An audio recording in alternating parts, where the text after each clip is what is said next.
কেন্দ্ৰীয় অখণ্ড ভাগৱত পাঠ সমিতি নাহৰকটীয়াৰ উদ্যোগত নিৰ্মলীয়া গাঁও বৰনামঘৰ প্ৰাংগণত 20 জানুৱাৰীৰ পৰা চলি আছে ষষ্ঠদশ বাৰ্ষিক শ্ৰীমদ ভাগৱত পাঠ আৰু শ্ৰীমদ ভাগৱত মহাপুৰাণৰ অমৃত কথানুষ্ঠান। 25 জানুৱাৰীত সামৰণি পৰিব লগা অনুষ্ঠানৰ ভাগৱতৰ অমৃয়াস ৰসে মুগ্ধ কৰিছে অঞ্চলবাসীক। এই ভাগৱত পাঠ আৰু অমৃত কথানুষ্ঠানলৈ জাতি বৰ্ণ নিৰ্বিশেষে সকলো শ্ৰেণীৰ লোকে অংশগ্ৰহণ কৰি সম্প্ৰীতিৰ এনাজৰী সুদৃঢ় কৰিছে বুলি মন্তব্য কৰিছে কেন্দ্ৰীয় অখণ্ড ভাগৱত পাঠ সমিতিৰ সভাপতি পঞ্চানন গোস্বামী আৰু প্ৰধান সম্পাদক ৰাজেন বৰাই। কেন্দ্ৰীয় অখণ্ড ভাগৱত পাঠ সমিতি নাহৰকটীয়াৰ তৰফৰ পৰা আমাৰ অসমৰ সমূহ ৰাইজলৈ আন্তৰিক শ্ৰদ্ধা আৰু সম্ভাষণ জনাইছোঁ। কেন্দ্ৰীয় অখণ্ড ভাগৱত পাঠ সমিতি নাহৰকটীয়া এটা আধ্যাত্মিক ধৰ্মীয় আৰু সামাজিক স্বেচ্ছাসেৱী অনুষ্ঠান।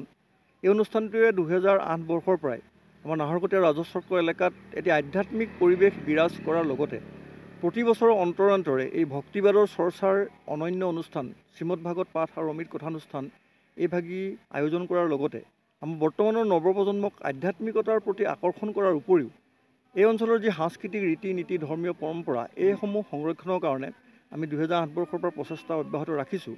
আৰু এই বছৰো আমি আমাৰ ষষ্ঠদশ বাৰ্ষিক যি ভাগৱত অনুষ্ঠান এই নাহৰকটীয়াৰ সমীপৱৰ্তী নিৰ্মলীয়া গাঁও বৰনামঘৰত আয়োজন কৰিছোঁ। নাহৰকটীয়াৰ পৰা ক্ষীৰোৎকণৰ ৰিপৰ্ট, অসম আদিত্য।